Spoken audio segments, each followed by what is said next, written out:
Welcome to the Live Up podcast, where we revisit the movies from our youth to see if they live up. And I'd like to welcome all of our new listeners. We appreciate you. And if everyone could do one more thing for us, just like and subscribe wherever you get your podcasts, that would be awesome. I'm Jess Lanneman. And I'm Amanda Treat. And today's movie makes us ask, what is kidnapping? What is Stockholm Syndrome? Is this fun? I It think is we're fun. having fun. It's 1987's Overboard. Jess, what inspired you to pick this? And I'd never seen it before. Which is shocking, but we'll get to that. So, aside from retaliation, because I made you watch Mad Max and Rudolph the Red-Nosed Reindeer for the first time in your life, why did you choose Overboard for us to review? Yeah, so I don't think of it as retaliation. I feel like I'm filling in the gaps of your 80s and 90s movies on cable television education. This was actually another listener request. So thank you, Liz, for reminding me of this movie's existence. I definitely watched this movie endlessly as a kid. I watched it so much that sometimes we'd catch like the last half hour on TV, like on TBS, whatever, and then we would just stay and just watch the whole thing again. So I watched it a lot, and it definitely falls in the category of I loved watching it as a kid, haven't seen it in 30 years, and I had no idea whether it lives up. So thank you, Liz, for recommending it. Is this the Liz I know as well? This is the Liz you know Oh, as hello, well. Yes. Liz. Hello. I hope she is happy with our assessment of this, as all listeners are. I love that Kurt Russell and Goldie Hawn are married in real life. I didn't watch this movie with my kids, unfortunately, because of scheduling and it was late. However, they have another life as a couple in the movies as the Christmas Chronicles. So I do think there's some relevant, like kids today kind of know who they are just from that. If I'm honest, by the way, I haven't seen the Christmas Chronicles either. Yeah, I mean that you don't. I'm not the target audience. Though, Yeah, so that's you don't okay. need to see them. You don't need to see them, except that Kurt Russell is still really charming in that. I'm kind of nervous about what your opinion is on this movie. And I hope we're not going down a path of Troop Beverly Hills, which listeners, Amanda did not like and I loved, and she was wrong. But I was annoyed. That was the word I would have chosen. I was annoyed watching Troop You were Beverly annoyed. Hills. But I hope you like this one, or at least appreciated Goldie Hawn's talents in this. Well, we will see. I made our shared notes very vague. I don't want you to get a full feel of which direction I'm going. I'm not sure I'm going a direction, if I'm honest, but we'll see. We're gonna unpack all of this. So and there's going to be a lot of like boat metaphors and like diving in metaphors, and just get ready. It's going to be like a dad joke this whole episode if we do it right. A whole episode of dad jokes about diving in and going overboard on things. I think I was anticipating that I would have to have a lot of rebuttals on this episode to defend this movie. But I didn't know from your notes whether you liked it or not. So I'm a little like off kilter here. So, you knew I did not like Hook from my notes. My notes were very, very negative about Hook. And I kept these ones more obtuse. You can't see what I'm doing, what I'm thinking. I'm nervous, guys. I'm nervous. All right. So since my mind is like a blank slate on this movie, first, Jess, would you care to give one of your fantastic plot summaries of Overboard? Sure, I will. Overboard portrays the lighter side of kidnapping and misogyny and turns it into a love story, as one does. As we've established on this podcast, making fun of rich people never gets old. Goldie Hawn plays Joanna Staten, and she is the richest bitch there is. She falls overboard on her yacht, suffers amnesia.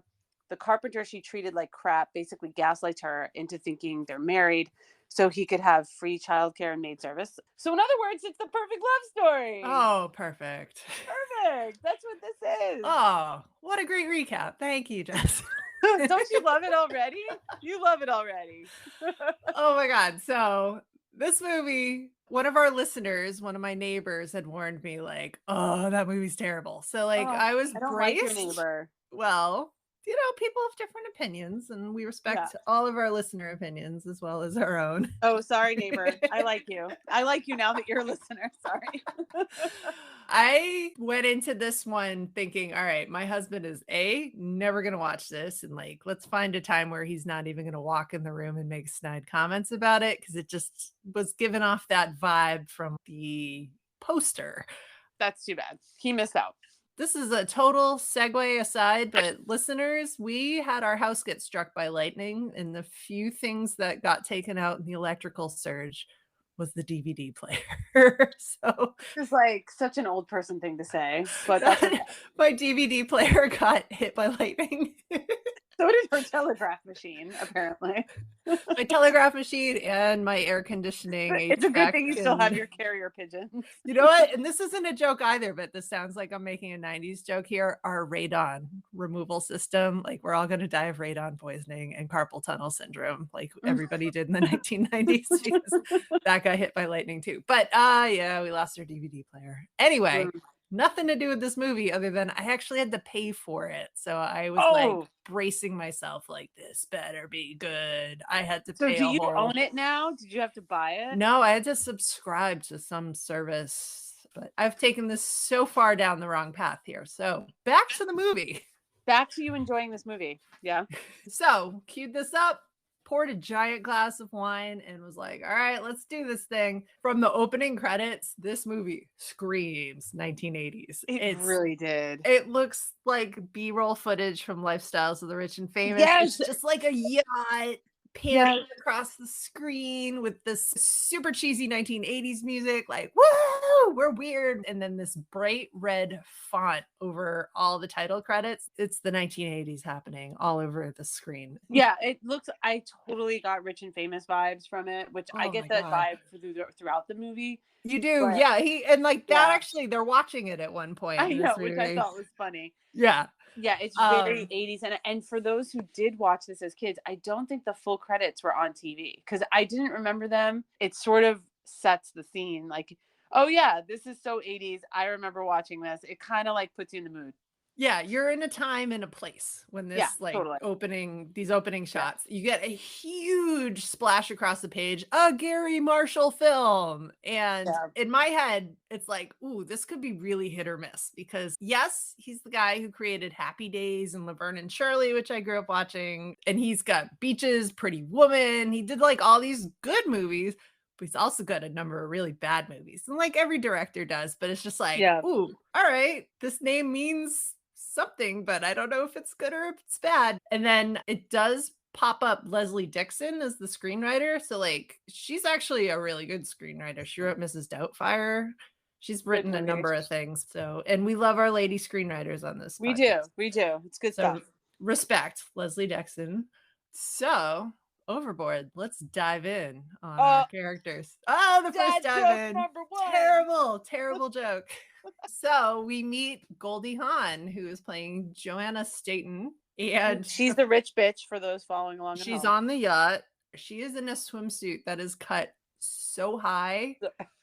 I could feel it. Like it looks like she's being impaled by this swimsuit. It looks excruciating. Yeah, it does. Like I can viscerally feel it. Like it must have felt like the after feeling of being like kicked in the crotch that whole take. She's just been injured. She should get hazard pay. It looks so painful. Yeah, more hazard pay than like Tina Turner's 120-pound chainmail dress. Both of them deserve hazard pay for their costumes in these movies. Oh, just to clarify, Tina Turner's not in this movie. We are referring to Mad Max. Go listen to our Mad Max episode. Yeah, but maybe you don't see the movie again. But yeah, we're due. So it's awesome. I also noticed her swimsuit, and I wrote down, this swimsuit seems to be missing a butt. I mean, like it is like it seems to be missing its sides. Like it's like the crotch straight up to her like throat. It's so painful looking. Like oh. But she's more than just a bathing suit, isn't she? At this point, if you scratch below the bathing suit surface here, I don't know where I'm going with this metaphor, but like I like where you're going.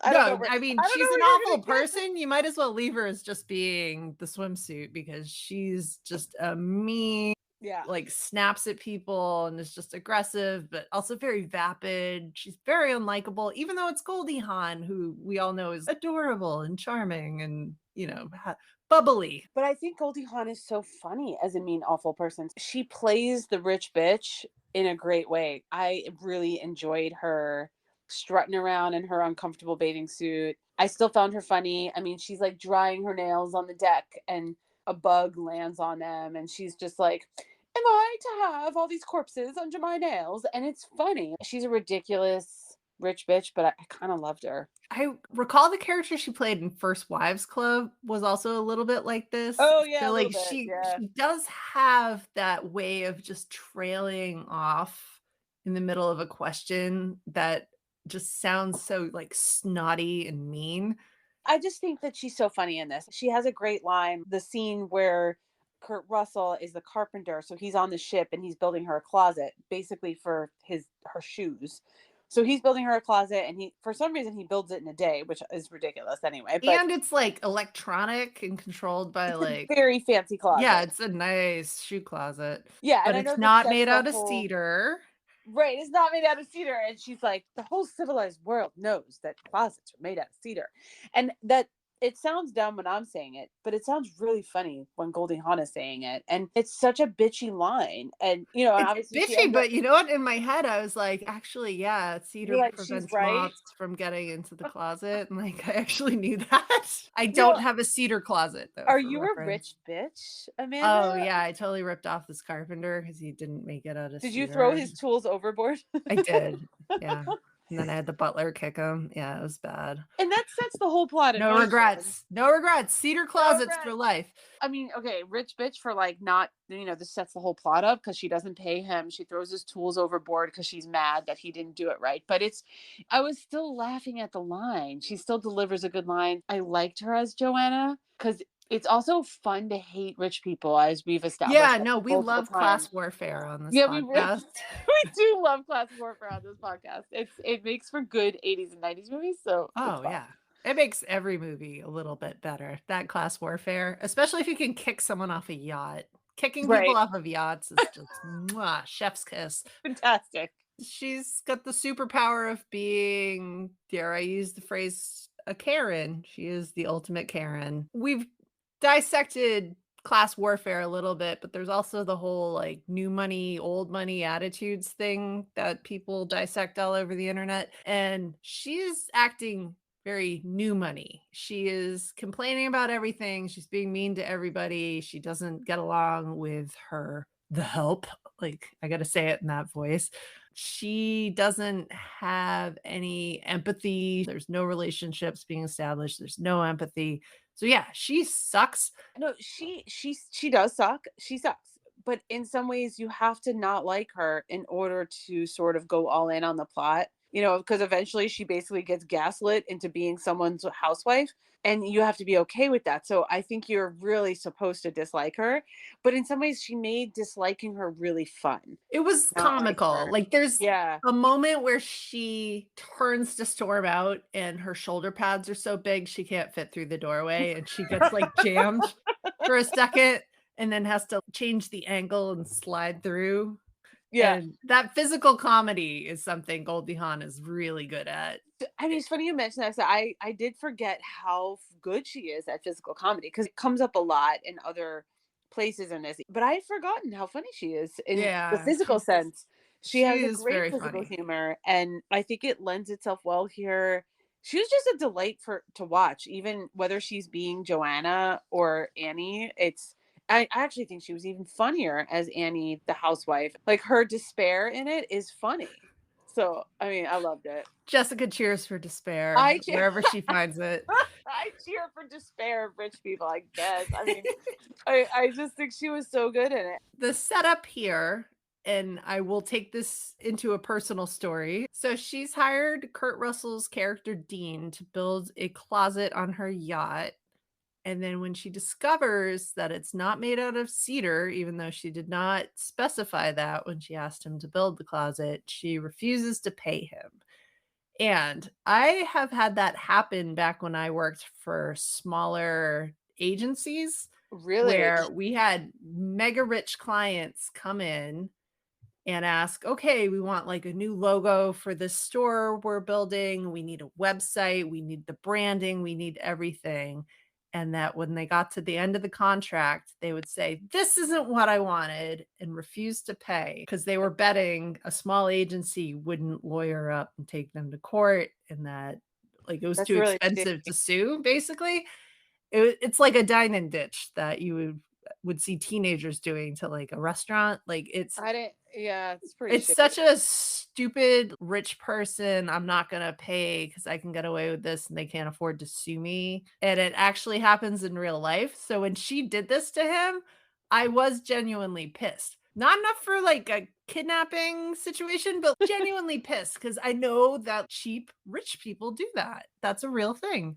Of those of us roughly our age who grew up watching this, I mean, you just kind of are like, it's very simple. And I didn't watch this with my kids, but I imagine it would be a really simple thing for them to follow. Like, this is not fair.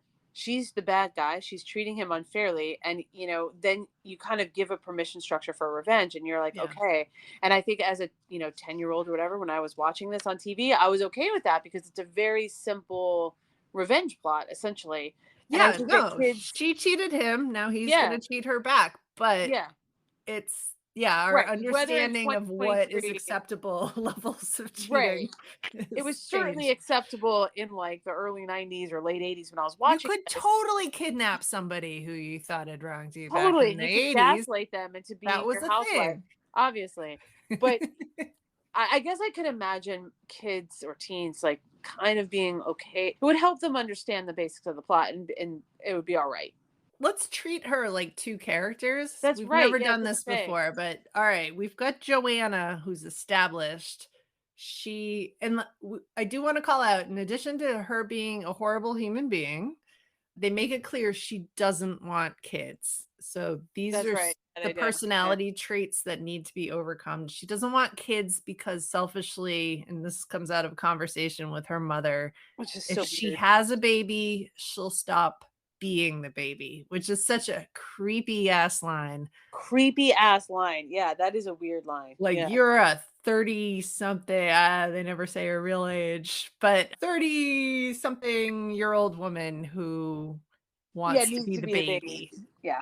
So that's Joanna, the first character we want to talk about. And then she falls off this yacht, somehow gets amnesia, but not before when she's flailing around the water. She just yells, oh, my hair, I know. which I kind of liked. Was just like, oh, she's so vapid. Right, like, she's still being vapid even though she's in, like, a dangerous Like, I situation, could which is die funny. here, but oh, But my my hair. hair! Yeah, She literally falls overboard and she ends up being pulled in by a trash barge which and is take funny.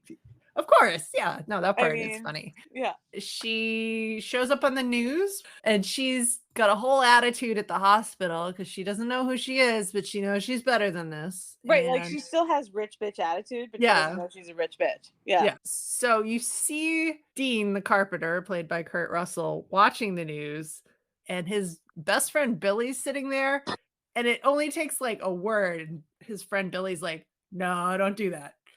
And he's like, yeah, I'm going to do that. As an audience member, you're trying to keep up, like, wait, did we just move that fast from Dean saw on TV that the husband denied that's his wife, and he's got a whole plot in his head. And now Billy's already onto it and is like, don't do that. It moves very fast, but like I kind of actually liked that. It was just like, we don't need to do a whole exposition here. Yeah, we could go to that whole idea that basically the Kurt Russell, the Dean character, shows up with some panties and and knows that she has a birthmark on her butt per the earlier bathing suit conversation. And they're like, yeah, sure, here, take her home. I mean, that's like a whole He crazy didn't even show thing. up with the panties. He got those from the hospital, didn't Oh, he? that's right. He got those from the hospital, right? Yeah, he Yeah. just shows up Oh, knowing he she has just a shows up. birthmark on her ass because she was wearing the world's most painful swimsuit that is cut all the way up to her throat and probably crushing all her organs in a weird way.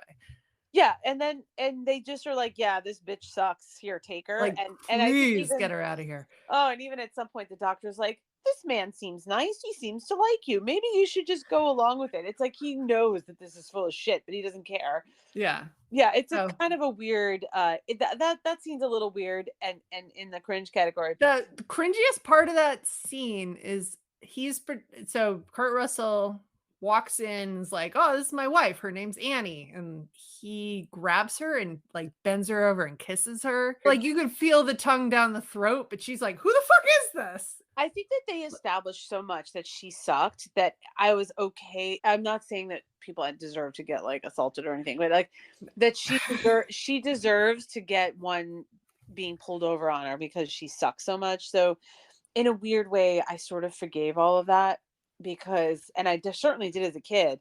And I would even venture to say, like, I think teens today might be all right with it too. Like, it's wrong, but this person sucks. I think I had a level of suspension of disbelief, but take that situation out of this movie, and that's a friggin' serial killer psychopath move there. It's safe when it's Russell and Goldie Hawn. It is not safe anywhere else in any other situation. I mean, that's So a good scary. point. And one could probably make an entire horror movie out of the same plot. But you're Yeah. totally right. It kind of works with them because she's so good as a bitch and but kind of weirdly likable and like he's so charming it's okay. I hate to say he's so charming it's okay because I guess it's not. But He is I charming, but he's Kurt Russell, and he's got that, like, Kurt Russell psychopath face he makes don't occasionally. He understand. makes it in this movie, and I like it, but, like, in real life, I would find that terrifying. I just feel like this is where I'm just sort of forgiving all that.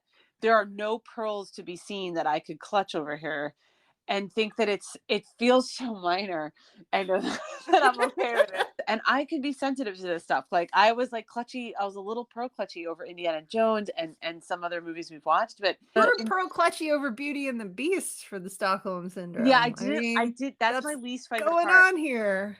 I almost wanted to take Beauty and the Beast for just that because I was like, this sucks. That part sucks. But in this weird way, the injustice of her not paying and throwing his tools over, I was kind of okay. It felt like weirdly eye for an eye for me that I was all right with it and went There's with it and I didn't think it was cringy enough that it can't be watched and enjoyed in the year of our Lord 2023. I think it's I all right.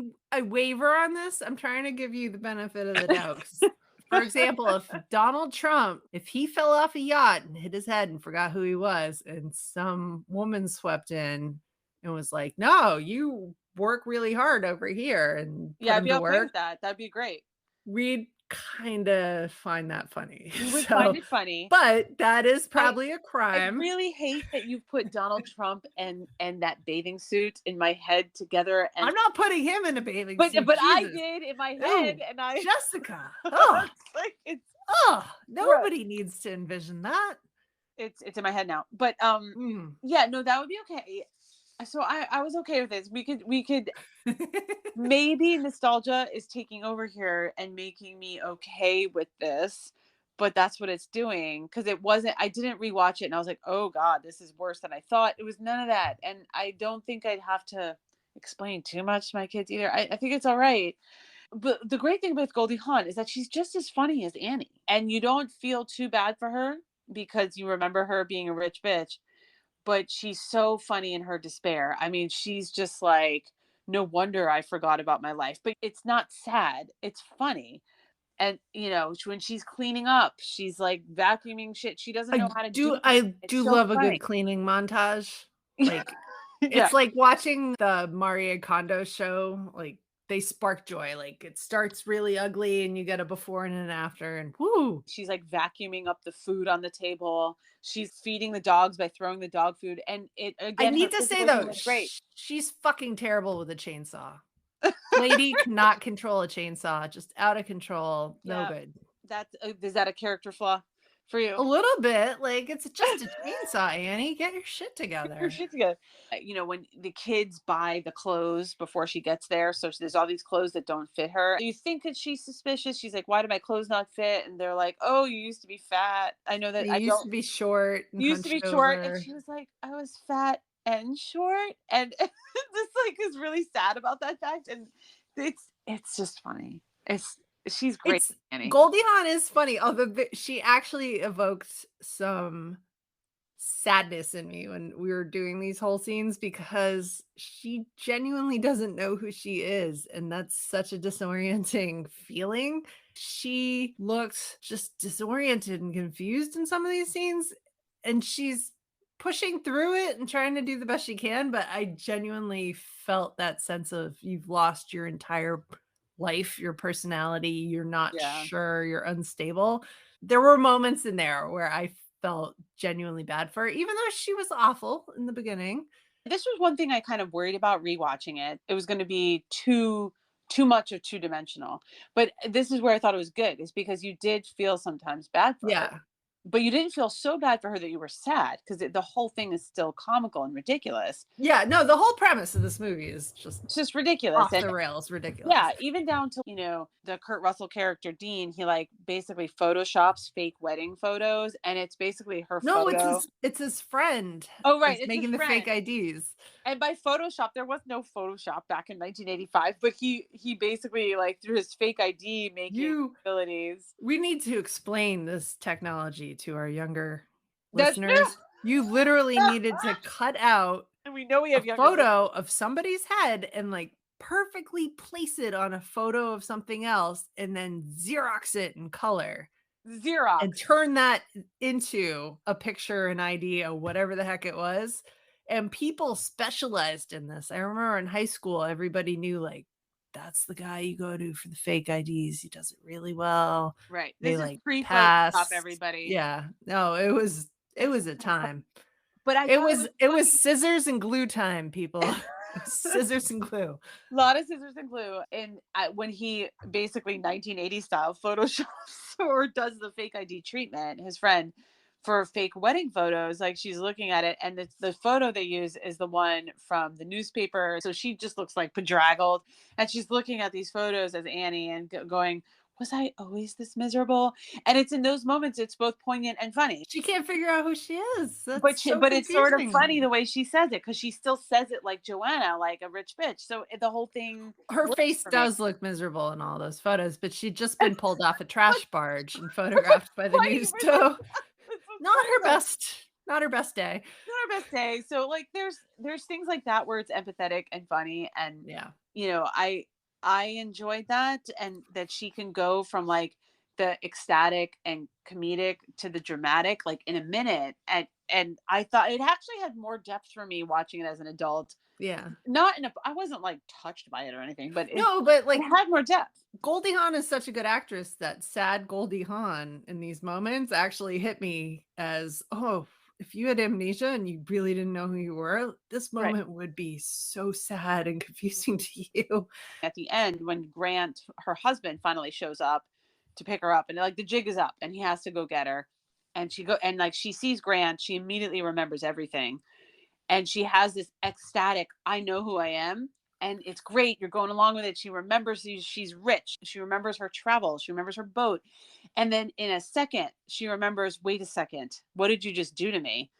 And at this Yeah, both point, her minds merged yeah, together and she's got the whole exactly. puzzle together. But I thought it was great, because then she's like both Joanna and Annie at the same time, and she's sad, upset, happy. It's dramatic, it's funny, and it's all happens in like 30 seconds. Yeah, And I really appreciated Goldie Hawn's performance in this, she's because I great thought in it was this. great.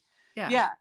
So that I really like that. For those who watched it as a kid, I'll say it adds a dimension of empathy in here that's different now as an adult, but it's still funny. So I appreciated both Annie and Joanna, I guess. She is really confused and she's in this place that she doesn't recognize, but she has amnesia, so she's just going with the flow. And Dean is introducing her to these are your four children, and she's shocked, which you would be because they're not actually hers. But this is the woman who earlier had said, I don't want to have children. Right. Yeah. So, a lot of shock there. They're in this very, I'm gonna say rundown, it's leaking, definitely needs a scrub kind of cabin. He's making her sleep on the couch. She's just overwhelmed, and you watch Goldie Hawn's face this whole time just being shocked by everything around her, confused, and she's still got that tinge of Joanna in her, so she wants to Yeah, there's a violently little bit react to of it. disdain. Yeah. Yeah. No, it's just like entering a fun house and not knowing why you're there. And some members of the audience, like Jessica, are like, "Ha ha ha, this is totally deserved."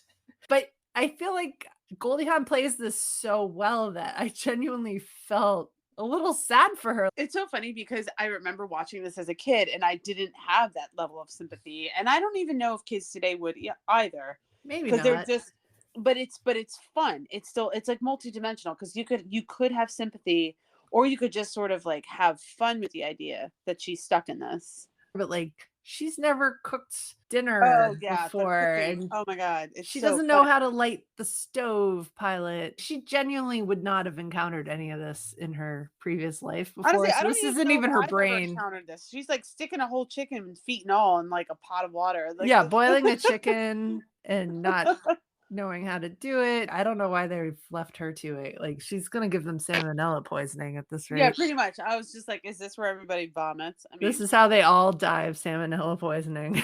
yeah. I mean, again, this is where I like the transition because eventually she transitions to making the lunches or whatever. But as a parent now, it's kind of relatable. Like, yeah, you just throw that shit Just together. wing it. Woo! I mean, nobody does this well. Nobody. Like, nobody does this well. So it's No. okay. It's okay, Yeah. Annie. No, yeah, like, a little bit of sympathy there. You're just making it It up is. as you Yeah. go. So, she's left up with a chore list and her own devices, and you see her Mary Poppins her way through the house, and it's very dysfunctional Mary Poppins, but, it comes out a lot cleaner. Oh my God. Dysfunctional Mary Poppins is great. Yeah.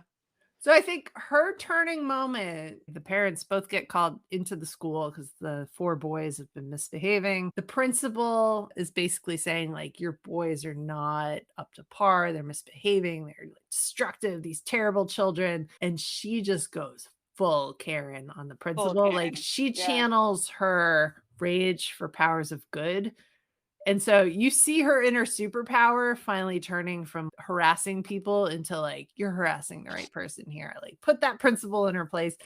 And you see Kurt Russell out in the hall or I'm calling him Kurt Russell. You see Dean in the hall overhearing the whole thing, and he's like a little proud of her. Like, oh, Yeah. he's This telling is, off the principal. yeah. She's No, scaring the principal, honestly. it's good, and this starts her whole trajectory in that she helps Kurt Russell, the Dean character, with his plan, his dream to build a mini golf course, which honestly looks like a pretty shitty 80s golf course, but whatever. It was the 80s, though. I mean, they I were know, I all, was like, is it yeah. shitty or is it just from the 80s? And she basically uses these hilarious kid markers to help draw them up. She kind of just goes full mom. I hate to like put it in the gender role, but it is still really kind of charming, and I liked She it. I liked her It going struck from me she parent to finds a mom. purpose, like, she Yeah. didn't have a purpose before, like, I think even when Kurt I gotta stop calling him Kurt Russell, when Dean gets in a fight with her right at the beginning, he has this comment, "You're so bored, you need to invent things to bitch about," and then the whole crew under the deck is like, "Yay," applauding. Yeah. Um that she didn't have a purpose before, and that with the kids, she's finding things to do, she's finding a purpose, she's finding some reason to get up in the morning. And it's good, and she's a great Karen. She's like a Karen for good. Yeah. I mean, it's No, great. she's Yeah. a super, I don't know, what do you call that? Like a den mother? Like, I feel like there's an animal metaphor here that I'm, like, on the cusp of. Not a Yeah, tiger mama, though, she's a little bit short of that. she's not quite a mother hen though either because she's super flawed. I mean, which is what again what makes her kind of relatable. And also, you mentioned that you like the cleaning sequence, and I like the transformation sequence. Yeah. And I think in some ways, since I was a kid watching this movie, I've held all transformation sequences up to this one I because mean, this is who a doesn't great love a one. good montage, especially Right. like This a is a great transformation montage, and everything should be held to this standard, I think. what other movies meet this standard? I'm curious. I don't know, for a transformation montage. I mean, this is a good one. We've Here's ones that pop into my mind. Devil Wears Prada, the oh, that's a makeover good one. montage, Yeah. that's a good Yeah. one. Robin Hood Prince of Thieves where they're, like, making the whole village into, like, a That's true. cohesive, like, "We're hauling things up, we're building, we're working it." Like, that's a good Dare montage. I say Phyllis Neffler from Troop Beverly Hills, great transformation montage. Wait, which montage? I'm trying to think. When Phyllis ends up becoming like she's just That's sort the of like, whole movie, though, like, you need a yeah, a montage. You mon need a song, and you need quick yeah, cuts of no, them I doing I think stupid. I mean, this and Devil Wears Prada are the 2 greatest transformation montages. We will find I'll more. fight someone on this We one. will find more, but we love a good, like, cleanup montage. Yeah, absolutely, Beautiful. yeah, I'll fight someone on this one. This is good. Um, I feel like we're not done talking about Annie yet, but we haven't talked about Dean, we really. haven't. We We should talk haven't. about Kurt Russell as Dean Prophet, and oh my god, this last name. A little on the nose. So he's presented as this blue collar carpenter. He's a widower of 3 years. He's got these 4 boys at home who are just running amok. Fantastic. The school principal's there when he comes home from his first day of work, and she's there as like the crotchety law enforcement type. I'm going to call child services on you, blah, blah, blah. And he's yelling after her, I'm a good father. And so that's his stakes, is that he's kind of not a good father at the beginning of this movie. It's questionable if he is at the end, but at least he brings in another person to make him a better father. Yeah. But did you Um, like him? Because I have obviously a nostalgic feel for this movie. Like, yeah. what were your thoughts on him? Did you like Kurt Russell in this? I do. I genuinely like Kurt Russell in most things he's in, including Death Proof, where he's a total psychopath, but he's still got that Kurt Russell charm and that Kurt Russell psychopath smile. And the Kurt Russell psychopath smile, I think, is I don't know the its own. psychopath smile that you're referring He to. he uses it occasionally in this movie. He really uses it in Death Proof. At one point, he just looks straight in the camera in that movie and just like, I grin, think I'll skip creepy. that one. But it's his mischievous face, but taken up to 11. It's when the charm turns into trouble. That's the facial expression he's making. Yeah. But did you Um, like it? I think it works here. I think it's Yeah. appropriate for someone who's like, "You know what? That lady didn't pay me. I'm gonna kidnap her and put her to work and kinda Right. keep her as a slave." That's really fucked up, and that's the perfect facial expression for when you're having that thought. His gig here is that he's gonna make her work back the $600 that she owes him for that closet, and I'm Yeah. really glad they said that out loud because you don't know where the line is initially when he takes her home from the hospital. It's like, is he gonna have sex with her? That doesn't seem right. He establishes, "I'm trying to make her work to pay back the $600 she wouldn't pay me for the closet." I think that's what makes it okay. Because, like, I it's, definitely needed that. but I have to have a confession here is that as a kid, that went over my head. I didn't even realize, I mean, I guess at some point I knew that, but Adult me really, really needed that. no, I totally get that adult me needed it too. But as a kid, I didn't honestly need it because it was like, well, that's just unfair. Yeah, it's just And I, revenge. yeah, I think that even kids today, they would probably need it more. Yeah, I mean, I thought he was great in this. I have to remind listeners occasionally that I'm the gay one on this podcast, but I still found Kurt Russell to be overwhelmingly charming. Like he's just really charming in this. I thought he was He really is great. charming. Yeah. I thought as a kid, I thought he was like the coolest dude ever. So I was cool with his revenge plan. I'll confess that I was watching this movie, but at the same time, I have been watching that documentary, Shiny Happy People, about the I don't know Duggar it. family. Part of it's talking about these assigned chores and gender roles. So that was in my head while I'm watching him give her this list of chores, and she's kind of stuck there as the slave as well. And it just is unsettling. I don't know. He's so charming. Again, like, I don't think anyone but Goldie Hawn and Kurt Russell could have Yeah, pulled this movie I off. Like, totally other agree. actors, this would have been so cringy. So they're getting away with it, but there's part of my brain that could not separate, like, the idea of this happening in the real world and how frigging disturbing it would be. I think you could have actually made almost like a weird, fucked up, funny movie, dark comedy out of this movie, You could have but made a horror movie out of this. you You could could have have made gone a a horror lot of movie out of ways. it. The gender role stuff I didn't love, yet again, I tick it in the box of revenge. And I think what makes it redeeming is that he genuinely, the character, that the Kurt Russell character sort of falls for her and loves her and wants to be truthful. It was even charming to me when he was trying to come clean Yeah. with it. They So have the moment where they realize they've gone too far. This has to stop. But he can't yeah, bring himself to say it.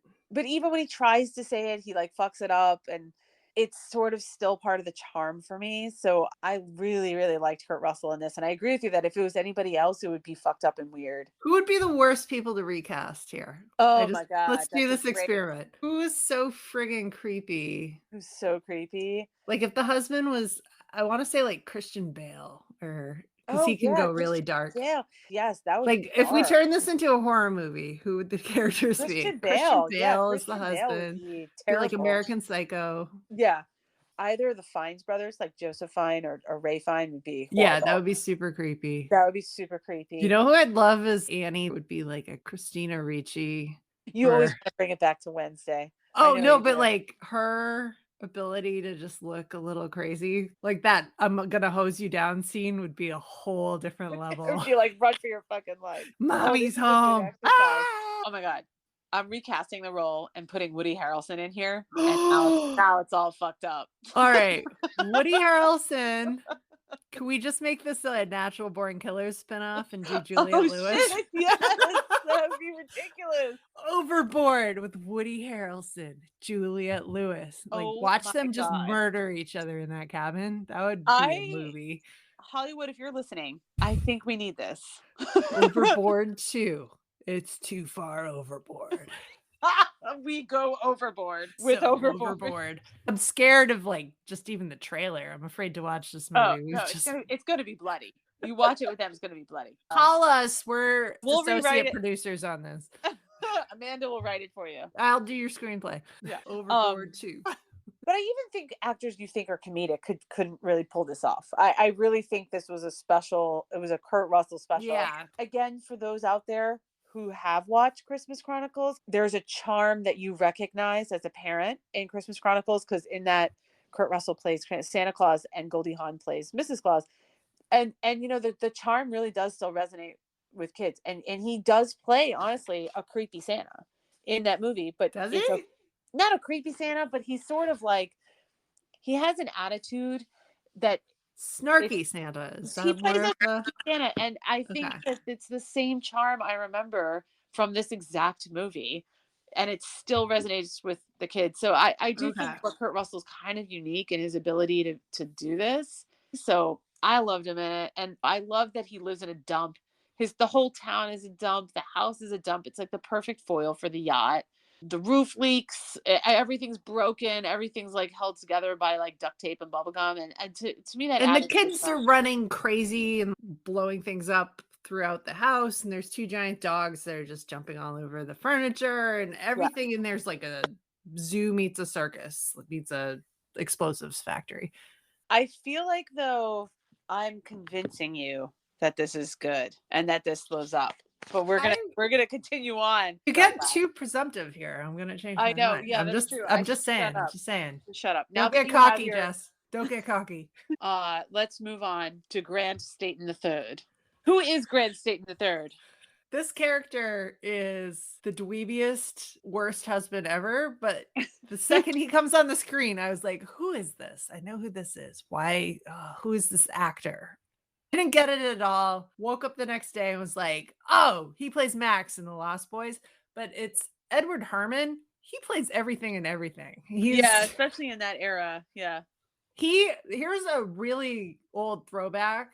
Do you remember in the movie Annie? Yeah, I mean I saw it, but it was probably like, oh God, I'm gonna have He to go way he back here. plays the president. They go to the Oh, White really? House, and she sings, "You're never fully dressed without a smile," and he's so charmed by her. Yeah, that Oh, that's he so plays funny. FDR, and, like, I guess he Get played out of here. FDR in other movies. I used to watch that TV show, The Munsters, like, Oh and it yeah, I wasn't feel like great. I watched it too. Yeah, it Yeah. was like a B-level Addams Family, and he was Herman Munster. He's in Gilmore Girls. He's just all over the place, He does have a minor role in Big Business, which I still cannot believe you which haven't I seen. haven't seen. Please don't make me watch that next because I keep making you watch It's these too many new things all at too once. many Too new many new things. things. Yeah. No, he's a great actor, but he knows his place in this movie. He plays the guy with the perfectly punchable face. Like, you think you can take Absolutely. him out in this movie. Like, he's so annoying. He I mean, is he's just a bigger rich bitch than the Joanna character. I mean, he's such a rich asshole in this. he's just snobby, and somehow physically he's just like delicate looking. Like, you'd feel like you'd win the fight with him. And 100%. He's punchable and takeable, if that oh makes my sense. god. Very heavy-handed metaphor here, but he just keeps shooting at things. Like, he's like doing What's up skeet with that? shooting off the deck of the yacht and he keeps missing, or he's got archery going on at some point, Yeah. and I don't know what he's shooting at, but like, why would you have a bow and arrow on a yacht? This And makes he no sense. keeps saying, I have very expensive guns, and these are just some of them. And it's such a I assume he's never dick hit metaphor. anything. I mean, he just misses and misses and misses. Yeah. But he keeps trying to have sex with her. She keeps saying that she's just permanently on her period. Like, this Oh, guy, right. That is a running joke. yeah, Where it's like, oh, he's shooting and missing in all levels of his life. Like, he's just the lamest person yeah, there's ever. definitely like on the nose, like dick metaphors here for sure. He is given the opportunity to go find Joanna at the hospital, and she is yelling at the doctors and yelling at the detectives, and when he overhears it from the next room, he says, "No, oh, I don't know her. That's not actually my wife. My mistake," and backs away from the situation, which is on the news for some reason. I know. But he then proceeds to take what turns out to be her yacht and go out to sea and have the lamest yacht orgy in the history of lame yacht Pretty orgies. lame. Like, they're dancing to tequila like Pee Wee Herman. It's It's pathetic. it's pretty lame. Yeah, he's pretty much the lamest rich person ever. A little bit more of a caricature than a character, I think. You want a fun cameo in the background of that stupid Oh not my an god, I orgy saw scene this though? in the notes. So Riley Hunter is one of the women dancing in the background of that scene where he's just like, "Hey," and like not Right, getting right. it on with any Lame of them. orgy. Yeah. She's the woman John Edwards had the affair with that, like, derailed his Great. presidential campaign I mean, campaign. that's a great live up Like, podcast fact here. whoa! What? Yeah. All right. So the friend is another character who I think is worth talking about. Yeah, the second he shows up, so we got Michael Haggerty playing Billy Pratt. He's in He's Somebody Somewhere, and he died recently, actually. oh, I didn't Sorry to see ruin that. that for you. I ruined Oh. it for you. Sorry. He died last year. Oh, that's a shame. He's kind of that blue collar everyman, and he's popped up in Yeah. so many different things.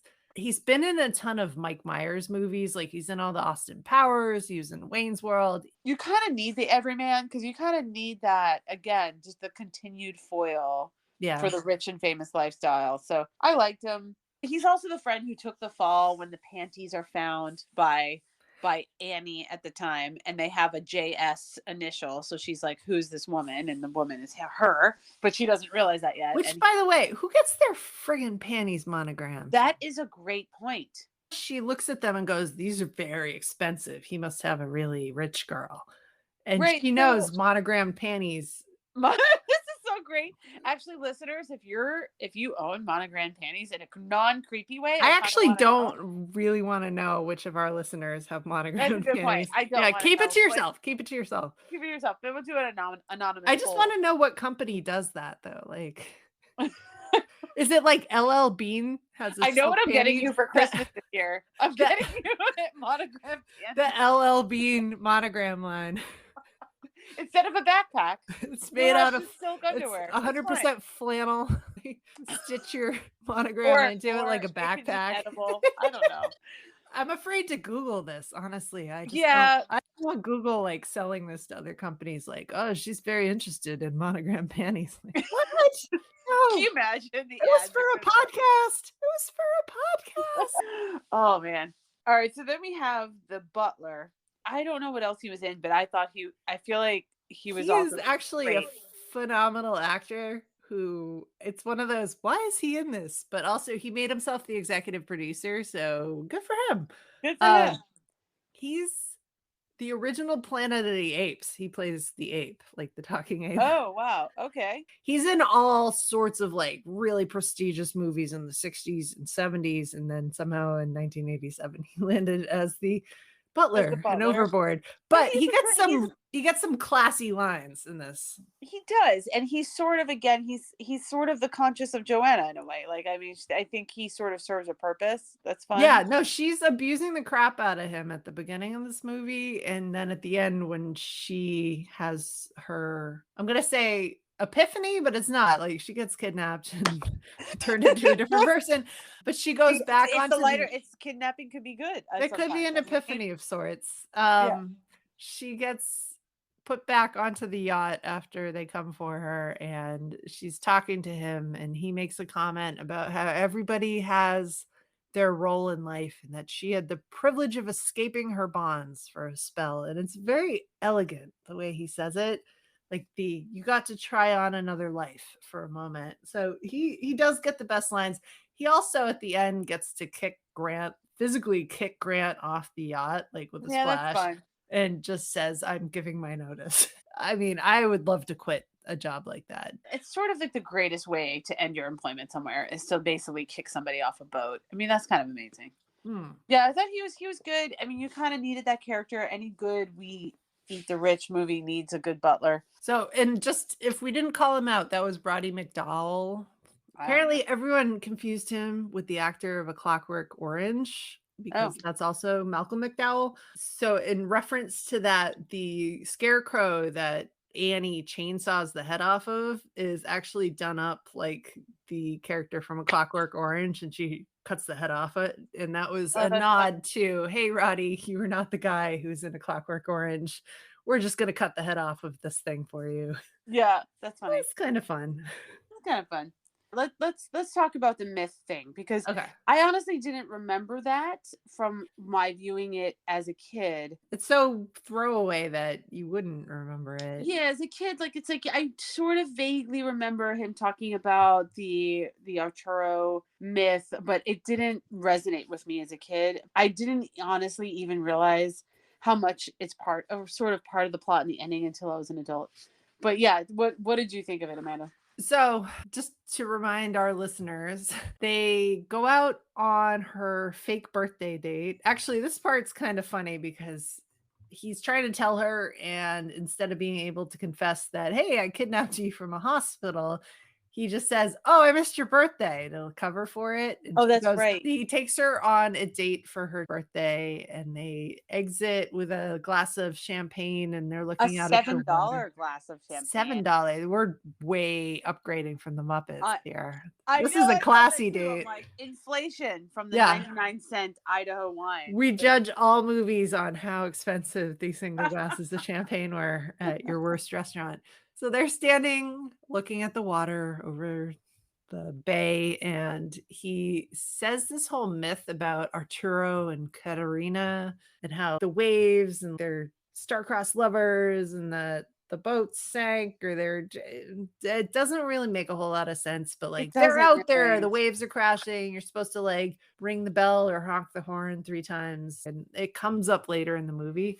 So I read that interview with the screenwriter, and she was saying that she did not write this bit, and she's appalled that they inserted this into her movie, that It's a bit cheesy. I it's mean, I very stupid.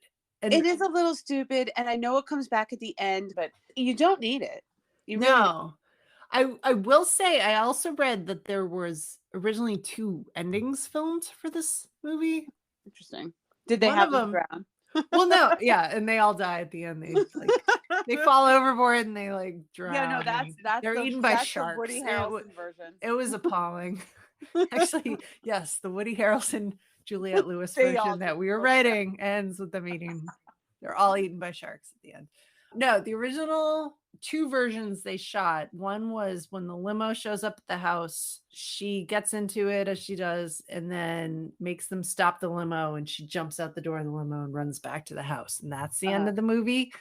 But because it's called Overboard, and I will Oh, agree that this is a much better ending, she gets back on the yacht, you get the snarky psychologist, and yeah. like chaos ensues, more things are broken, and she jumps off the boat again and swims back to Kurt Russell's boat as he's chasing her. The legend thing feels super forced. You don't need that. You could have still the dramatic ending and it'd be fine, of them jumping and meeting in the ocean in a way.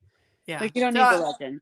I would say that's not a cringy thing, but it's stupid and doesn't need to be there. That's on the producers and not on the screenwriter. She It is. apparently disowned that. She has nothing to do with it. Okay, now that we're towards the end, Yes. I'm really thinking I might have convinced you that this movie lives up. So, can we review the things that we liked about the movie? What Okay. did you like about it, Amanda? What's great? The great things about this movie, I would say, are that the chemistry between Goldie Hawn and Kurt are obviously fantastic. They knock it out of the park, except we're gonna write that horror screenplay and sell We it to are. I Woody think it's the Harrelson and first. Juliette Lewis. Oh, that's gonna be so good. One thing, just watching it again, I do think it's just a pretty decent movie to rewatch, and it's sort of fun to see the '80s overindulgence represented, and there's something fun about that.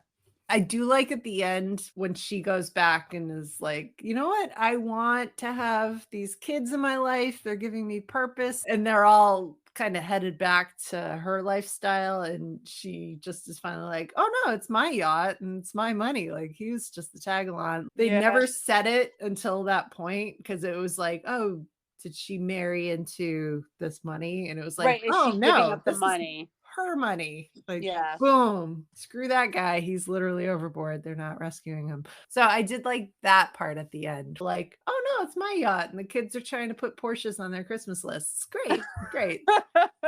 Yeah. I feel like I'm getting there with convincing you it's good, and so that's good.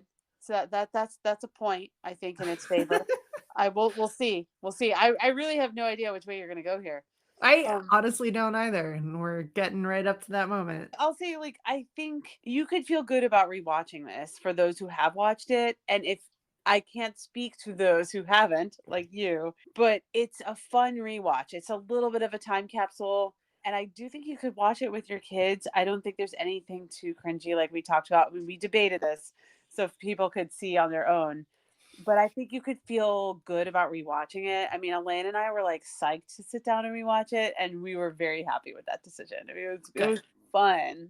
So this is me really trying to win Amanda over. Um, I feel like there's a political campaign going on there behalf of is this a movie. little bit. I mean, you were trying with Mad Max. I mean, you were getting I me a was. little bit.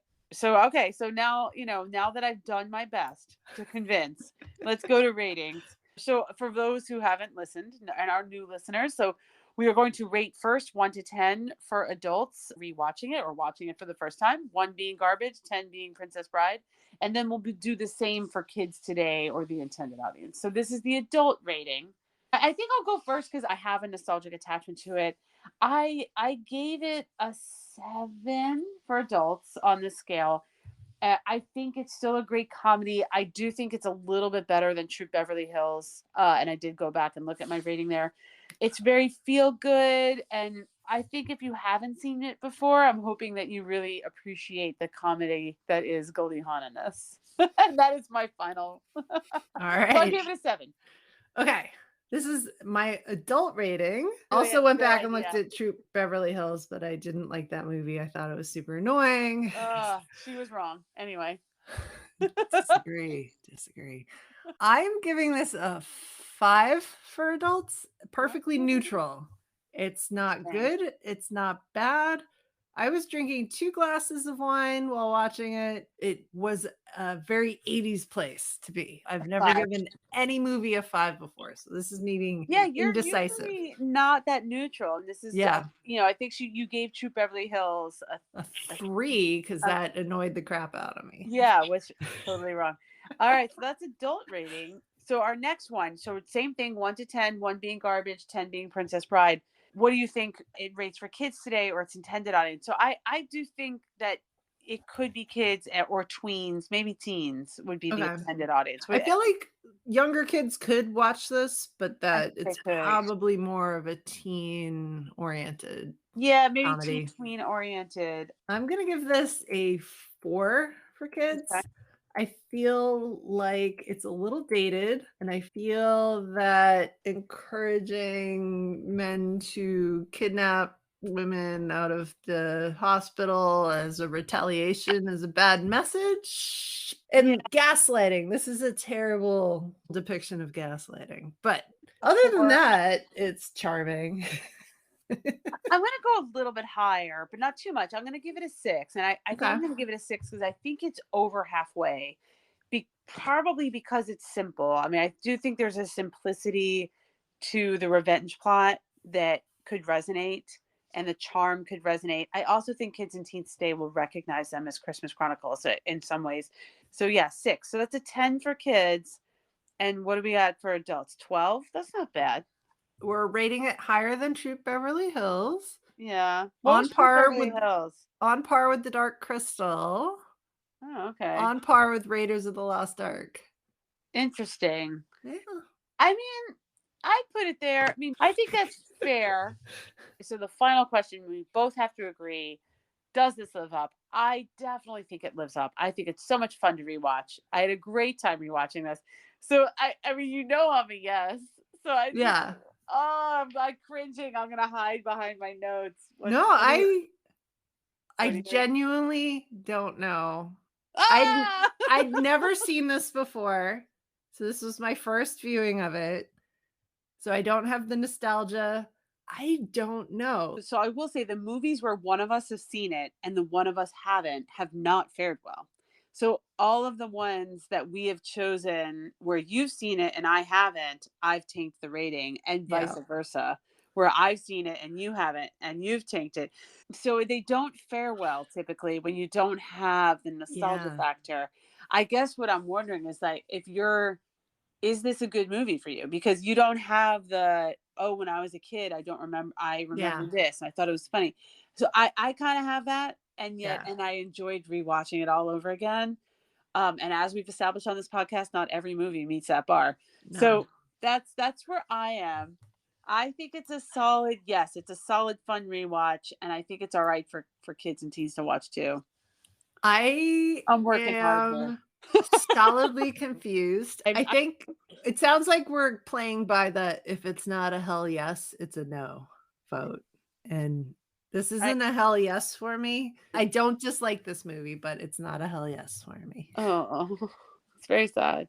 So I do think we need to judge it of like if you're neutral, it's going to be a no. Because I was just Yeah. thinking for even myself, I felt somewhat conflicted about Indiana Jones, and Yeah. I felt like if I wasn't yes, then although I could almost rethink that rating. But anyway, all that to say, I think it's up or down. It doesn't live up, yes or no. I am a yes, and Okay. I do think a waffle or a I don't know is kind of a no. I And guess I I would don't feel know is a better no if it then. was. I would feel better if you were like, I loved this and it's a lives up, and I was really hoping that would be the case. It's Um, cute. I don't dislike it, but it's not a hell yes. it's not a hell yes. All right, I want to hear you say it because I can't say it. Okay. It's a no for me. That's very sad. All right, so that's a does not live up from the Live Up podcast. It officially does not live up, and there are close calls. We have had close calls in this This was podcast. a barely does not live Barely. up. I would really, I do think Indiana Jones falls in this category where it Yeah. really by a hair did not live up. But I do think we have to keep this one binary. So according to our rules, that the very official rules that we set for this podcast, I am sure that listeners will have opinions over the deeming of this not living up. And if you do have opinions, listeners, please let us know, or specifically call Amanda out at Live Up Pod on all the socials. Let us Sorry, know what you. Liz. Yeah, sorry, Liz. Oh man, and we'll start a threads too. So we're on all the socials, and we'll add threads as well. So at Live Up Pod, let us know what you think. What did we miss? What did Amanda miss specifically? I'm gonna go clutch my pearls in the corner in shame after this. I'm sorry, everyone. But yes, so this did not live up, but that's okay, just barely, and we'll get her next time, guys. So thanks for listening.